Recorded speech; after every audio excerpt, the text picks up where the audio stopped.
आप ये तो जानते ही होंगे कि लड़कियों को मासिक धर्म के दौरान मतलब पीरियड्स के दौरान मंदिरों में नहीं जाने दिया जाता है। पर क्या आप ये जानते हैं कि हमारे हिंदुस्तान में एक ऐसा मंदिर भी है जिसमें लड़कियां पीरियड्स के दौरान जाके भी पूजा कर सकती हैं। उस मंदिर में माता की योनि की पूजा होती है। क्या आपने कभी भी ऐसा सुना है कि किसी मंदिर में माता की मूर्ति की बजाय मंदिर में पत्थर की बनाई हुई एक योनि रखी हुई है जिसकी सब लोग पूजा करते हैं? हाँ, ये सच है। हमारे हिंदुस्तान के असम में गुवाहाटी शहर में एक ऐसा मंदिर है जिसमें माता की योनि की पूजा होती है और वहाँ पे तंत्र विद्या सबसे ज़्यादा पूजी जाती है। उस मंदिर को तंत्र विद्या का केंद्र माना जाता है। मैं बात कर रहा हूँ गुवाहाटी में स्थित कामाख्या मंदिर की। कामाख्या मंदिर हमारे 51 शक्तिपीठों में से एक मंदिर है जिसे महापीठ भी बोला जाता है। ये मंदिरों का सबसे बड़ा पीठ माना जाता है और यहाँ पे माता की योनि की पूजा होती है। कामाख्या मंदिर में साल में एक बार तांत्रिक और अघोरियों का बहुत बड़ा मेला लगता है जिसे अम्बुबाची मेला बोलते हैं। पर ऐसा क्यों होता है? किसी मंदिर में योनि की पूजा कैसे हो सकती है और वहाँ पे ऐसा क्या रहस्य है जिस वजह से वहाँ पे औरतों को पीरियड्स के दौरान भी जाने दिया जाता है? ये कहानी है महादेव, उनकी पत्नी सती और राजा दक्ष से जुड़ी हुई। एक बार राजा दक्ष ने बहुत बड़ा यज्ञ का आयोजन किया। उसमें उन्होंने सारे देवी देवताओं को बुलाया पर अपनी बेटी सती और उनके पति महादेव को निमंत्रण नहीं भेजा। इसके बावजूद देवी सती ने अपने पिता के यज्ञ में जाने का निर्णय लिया और महादेव से कहने लगी चलने को। महादेव ने उन्हें समझाया और जाने से रोका, पर उन्होंने महादेव की बात न मानते हुए भी जाना सही समझा और अपने पिता के यज्ञ में पहुंच गई। वहां जाकर देखा कि हर देवी देवता आए हैं पर महादेव के लिए तो कोई स्थान है ही नहीं। यह देख के उन्हें बुरा लगा और थोड़ी देर बाद राजा दक्ष ने उनके पति महादेव की मतलब भोले शंकर की बेइज्जती करना भी शुरू कर दिया। यह सुनकर उनको बहुत बुरा लगा और उन्होंने उसी यज्ञ की अग्नि में अपना देह त्याग दिया। जब ये बात महादेव को पता चली तो उनको बहुत क्रोध आया और उनके क्रोध से सब कुछ तहस नहस होने लगा और उस यज्ञ में जाके उन्होंने अपनी पत्नी सती का शरीर उठा लिया और उनके विरह में पागलों की तरह इधर से उधर घूमने लगे। यह देख के भगवान विष्णु को बिल्कुल अच्छा नहीं लगा और उन्होंने महादेव को इस दुविधा से मुक्त करने का निर्णय लिया। उन्होंने अपना सुदर्शन चलाया और देवी सती के 51 टुकड़े कर दिए। वह टुकड़े जहाँ जहाँ गिरे वहाँ वहाँ आज शक्तिपीठ मौजूद है। उसी में से एक है कामाख्या देवी शक्तिपीठ जो महापीठों में भी गिना जाता है। कहा गया है कि जिस तरह मुगलों ने हमारे देश पे राज किया और हमारे मंदिर गिराए गए, उसी तरह कामाख्या मंदिर के ऊपर भी आक्रमण किया गया। 1498 में हुसैन शाह ने इस मंदिर को गिराया था और 1565 में विश्व सिंह ने इस मंदिर का दोबारा निर्माण करवाया, जिसके बाद इस मंदिर में पूजा अर्चना शुरू हो गई और श्रद्धालुओं का आना जाना शुरू हो गया। साल में एक बार यहाँ पे अम्बुबाची मेला लगता है जिसमें दूर दूर से तांत्रिक अघोरी यहाँ आते हैं और अपनी पूजा अर्चना करते हैं। कहा जाता है यहाँ पे बड़े से बड़ा काला जादू से भी छुटकारा दिलाया जाता है। जिस तरह किसी लड़की को महीने में 3 दिन के लिए मासिक वर्ष आते हैं, उसी तरीके से साल में 3 दिन के लिए माता को भी मासिक वर्ष आते हैं। उन 3 दिन के लिए इस मंदिर को बंद कर दिया जाता है और मंदिर के अंदर एक सफ़ेद कपड़ा बिछा दिया जाता है। जब 3 दिन के बाद इस मंदिर को खोला जाता है तो वह सफ़ेद कपड़ा लाल रंग में बदल जाता है। उसे अम्बुबाची वस्त्र बोलते हैं।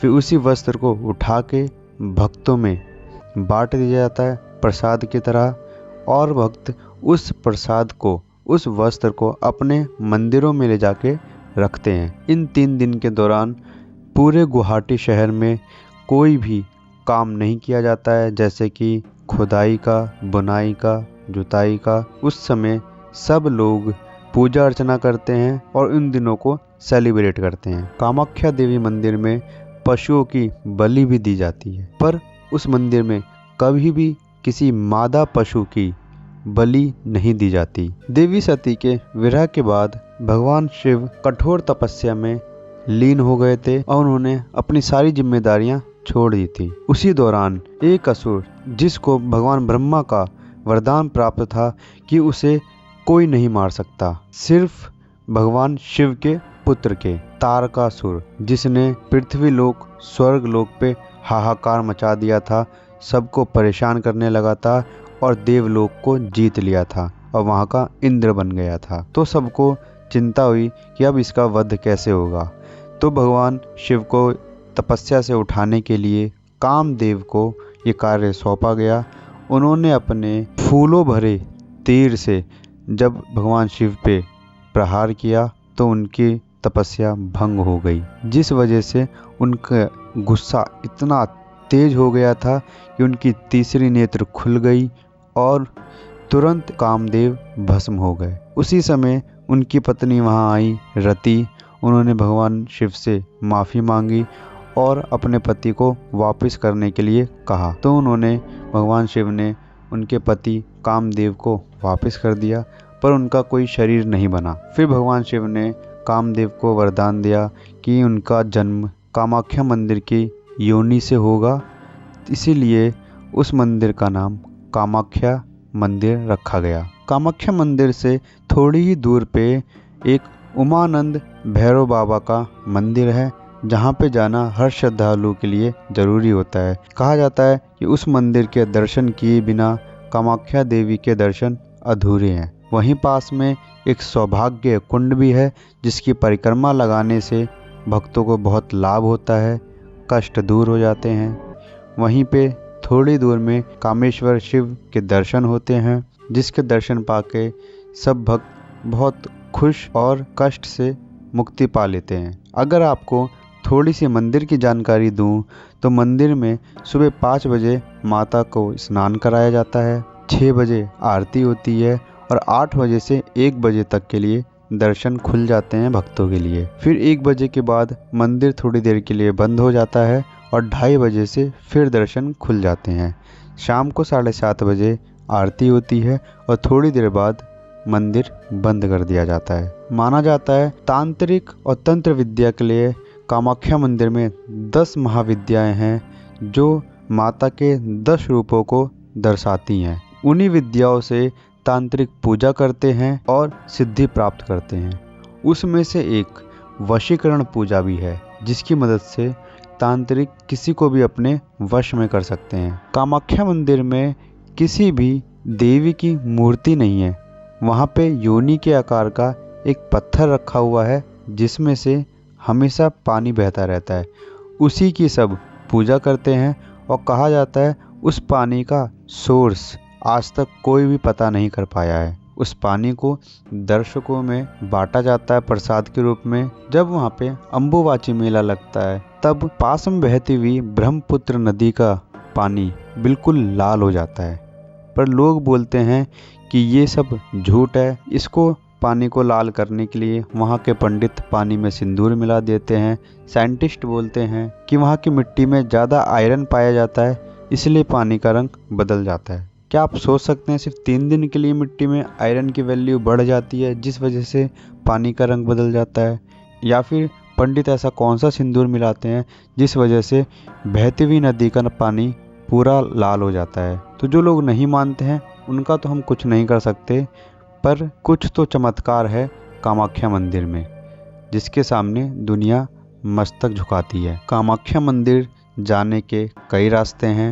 आप ट्रेन से आ सकते हैं, वहाँ पे कामाख्या रेलवे स्टेशन भी है और गुवाहाटी रेलवे स्टेशन भी है। दोनों स्टेशन पे उतर के आप बस या टैक्सी कर सकते हैं और मंदिर आ सकते हैं। पास ही में गुवाहाटी एयरपोर्ट भी है, जिसकी मदद से आप सीधा एरोप्लेन से आ सकते हैं और वहाँ से बस या टैक्सी करके सीधा मंदिर आ सकते हैं।